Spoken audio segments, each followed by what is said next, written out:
Welcome, beautiful souls. I am the magical medium, and welcome to this spiritual guidance channel. Today, we are working with the second phase of the moon, the waxing crescent. And the waxing crescent phase is about setting intentions. And I love at the top of this candle, it says bloom and prosper, because that's what I feel like Spirit wants us to do. They want us to bloom and prosper. But the interesting thing is, when we're setting intentions, we're not taking action, right? I mean, we're taking action with our minds and our thoughts and our intention, but we're not taking physical action. We're still in the setting intention phase. When I look down, it was the number 44, which is also the number 8. Both of those series of numbers, 8 and 44, has been coming to me. I don't know if it's been coming to you guys.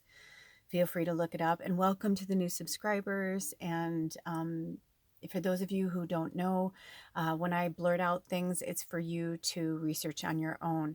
If Spirit pulls me to, I will put in the description box below where you find the links to your readings.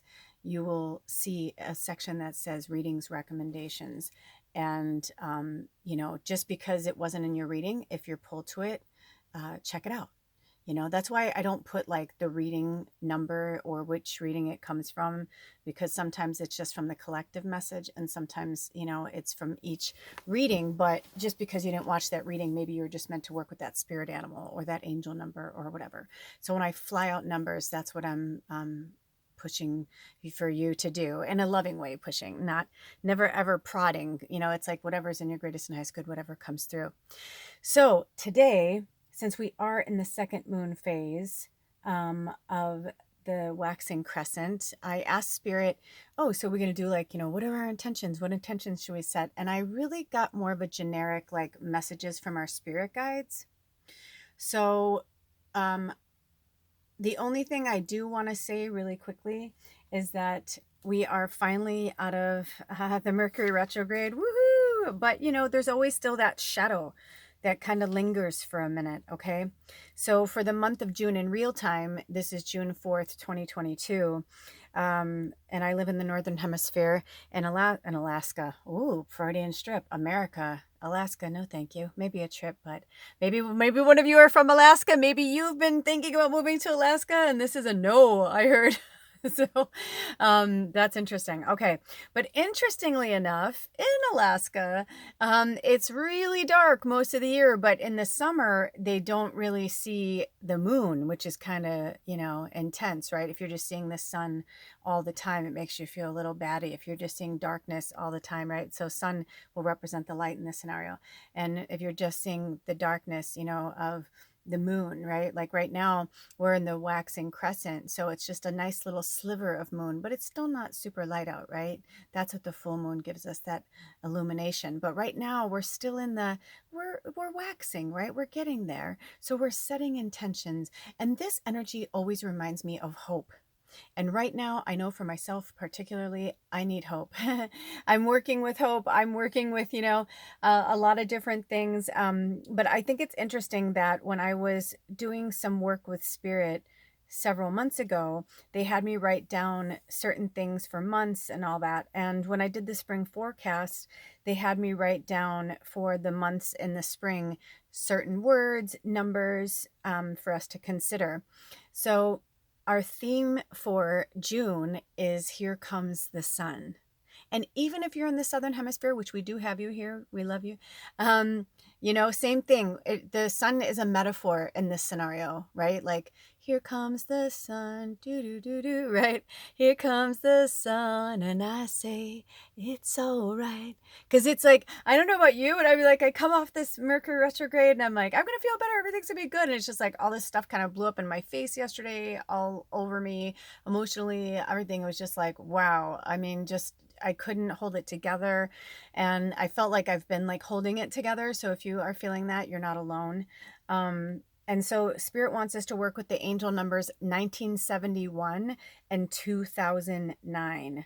So 1971 angel number and 2009. And, same thing. You look up, go into whatever search engine feels comfortable for you.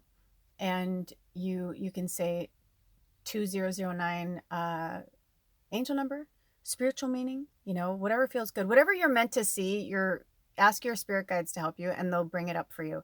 Right now, I'm getting that really strongly from spirit. Another thing I want to bring up really quickly before I'm not going to really talk that long today. I just wanted to kind of catch us up and say, welcome June, like we're really in it now, you know, and say goodbye Mercury retrograde. Thank you Mercury retrograde. You showed us so much came to the surface. And a lot of us, I think we're feeling that fray, because I know my partner and I, like, we were just feeling like the phrase of the Mercury retrograde that just, you know, that little bit of nasty just won't let you go. And it's just like, change, please change. But the number one thing I was getting from spirit was love. Love. another Beatles.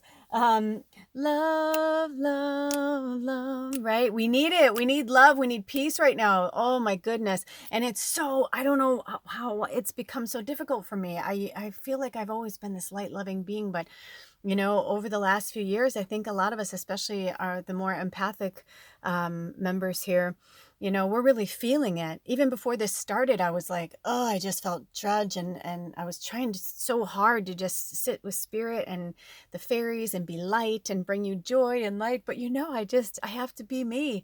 And I'm always going to be this. It's my triple Sag. That's the optimist. But there's the moon in Scorpio. That's like, you know, we're doomed. I just know it. And trying to balance that energy, especially when I have 70% masculine in my chart. So, you know, it does make a difference of what's happening in the astrological world.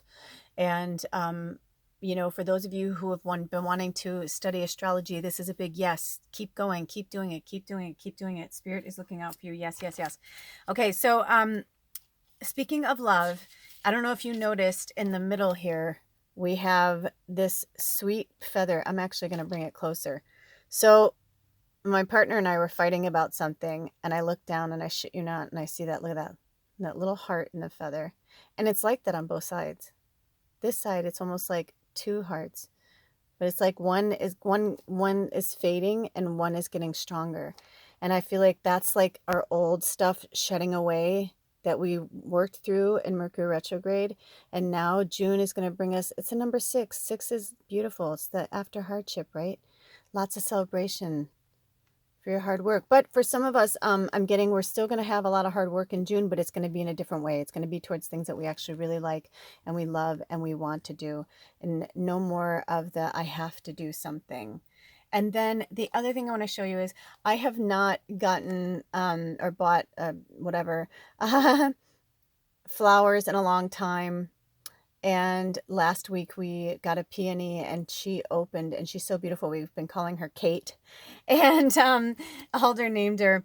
And so I was curious because yesterday I was doing a photo shoot with her outside because she was so freaking pretty. And I shot a little video, which I think I'll put on my TikTok. And all of a sudden I looked during the video, it's live. You'll see it. It's like, I didn't do anything. All of a sudden it was just like, these petals just fell off. And I was like, and I was like, oh, I'm like, thank you, Kate. But interestingly enough, it didn't even look like she lost anything. She lost stuff, but she was still beautiful. She was still vibrant. She didn't even look like anything had changed. And I thought, what a beautiful metaphor. Thank you, Kate the peony flower, you know, for showing us that, you know, it's time to shed away all of that which no longer serves us for real, and setting intentions of real change, you know. It doesn't have to be on the new moon. You know, it's like we're still in the new moon energy because it was a brand new moon, you know, the moon in Gemini. So it's going to be going until, you know, we switch over to the new moon in Cancer. So while we're still in this air energy, it's important for us not to get too heated, not to fly off the handle. You know, triggers are everywhere right now, being mindful of that. So the letting go part allows for, you know, I felt like Kate was like kind of shedding her petals to, you know, open up even further. She's like, I got more to open up. I got more to go. If you've ever seen a peony, why they're so special and beautiful. They only come around once a year. And what's so special about them is they last a really long time. If you take good care of them, they last a long time. And they just keep unfolding and unfolding and unfolding. And that's the love that Spirit wants us to do, to shed the darkness, the evil, and I'm going to say evil just because there is some evil going on in the world. And for some of us empaths, it just feels so tight around our throat, around our every part of us. I feel constricted, and I'm working my best to move forward, but it's like every time I turn around, there's somebody else's shit is putting on me, and I'm like, whoa, okay, you know what? Don't dump your stuff off here, right? I feel like we'll talk about that more in these. There's 5 readings there, so we'll talk about a lot of different things in there. But anyway, because I just started to see something with one of the piles, readings, so I'm like, okay, we'll put a pin in that. Anyway, but getting back to this, with the love, and also I'm wearing my coral ring today, which is my wedding ring, and my promise ring, or whatever you want to call it, and coral, research coral, it's a good one too. But all about love today. We're all about love. And so when I looked up the spiritual meaning of the peony, it's about prosperity, good fortune, happiness, honor, and compassion, and especially in marriages. They say it's good to bring peonies into, if you're trying to bring more love into the situation. So I thought it was very interesting. When I looked down, it was 10:58, and then when I looked again, it was 11:01. So, there's a lot of different messages for different people. So take what you need, leave behind what you don't. I love that saying because it's so true. This is a powerful reading, you guys. I don't know what we're going to talk about, but I just want you to know that Spirit has your back, even when it feels like you're alone, even it feels like when you're like the world is against you, Spirit has your back, okay? And the moon energy has your back, the waxing crescent moon, the witches have your back. I love this candle. I love bringing this candle in for this because it's so perfect, right? Because it is the witching hour. I am the magical medium, and I'm a natural witch. So, yeah.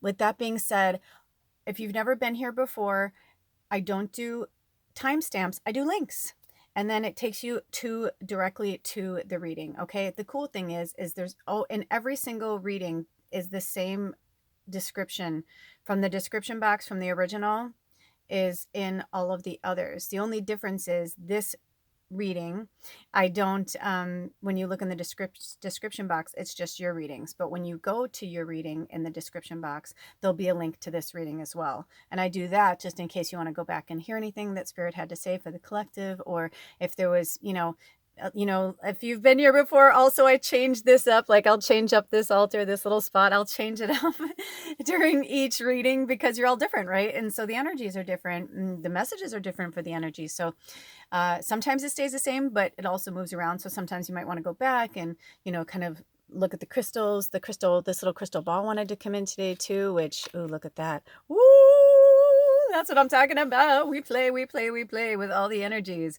Okay, so without further ado, we have reading 1, Malachite, reading 2, Rhodonite, reading 3, Crocoite, I think that's it. Reading 4, Amazonite, reading 5, Charoite.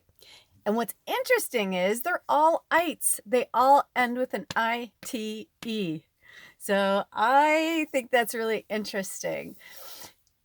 Anyway, I'm excited to dive into these readings with you. And so without further ado, all of my information is in the description box below if you want to reach out to me or have a personal session or a recorded session, themagicalmedium@gmail.com. My email, all that information, my rates, everything's below. 1333 just came through, which is also the number 10. So let's finish this up and get to your readings. I'll see you over there. Blessed be. I love you. Oh.